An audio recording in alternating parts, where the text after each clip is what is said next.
நண்பர்களுக்கு வணக்கம். இரண்டாம் கட்டிலேருந்து நான் தங்கராஜா பேசுகிறேன். பாருங்கள் நண்பர்களே, நம்ம வீட்டில் அத்தி எந்த அளவுக்கு வந்திருக்காங்க பாருங்கள். இலைகள் எவ்வளோ அழகாக பெரிய இலைகளாக வந்திருக்காங்க.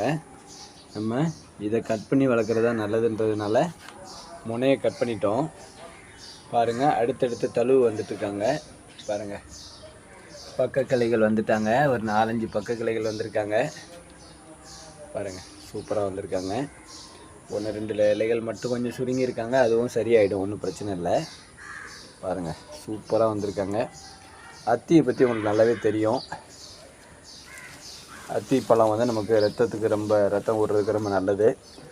பாருங்கள், இது தாங்க அத்தியோட முதல் பிஞ்சு.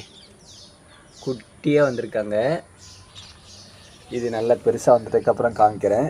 அருமையாக இருக்கேன். நம்ம அத்தியோட அறுவடை எடுக்கும்போது உங்களுக்கு புது அப்டேட் கண்டிப்பாக போடலாம். அத்தி வந்து உங்களுக்கு நம்ம பழமாக அப்படியே ஜூஸ் போட்டுக்கலாம், சும்மா சாப்பிட்டுக்கலாம். ரத்தத்துக்கு அவ்வளோ நல்லதுன்னு எல்லாத்துக்குமே தெரிஞ்ச விஷயந்தான். அத்தியை நம்ம வீட்டில் வளர்க்கணும் எப்படியாவதுன்னு ஒரு முயற்சி பண்ணி ஓரளவுக்கு வளர்த்துட்டேங்க.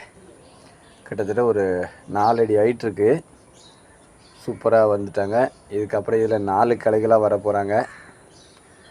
இவங்களோட அறுவடை ரொம்ப அருமையாக இருக்க போது வருங்காலங்களில். கண்டிப்பாக நீங்களும் முயற்சி பண்ணுங்கள். இதுக்கு நம்ம பெரிய இடம் கொடுக்கலைங்க.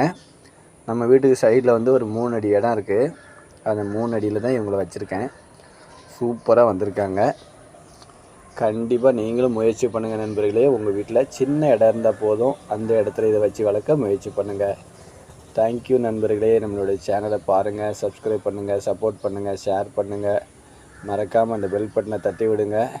அதை விட முக்கியம், குழந்தைங்களுக்கு இதை பற்றி கண்டிப்பாக சொல்லுங்கள். தேங்க்யூ, பாய்.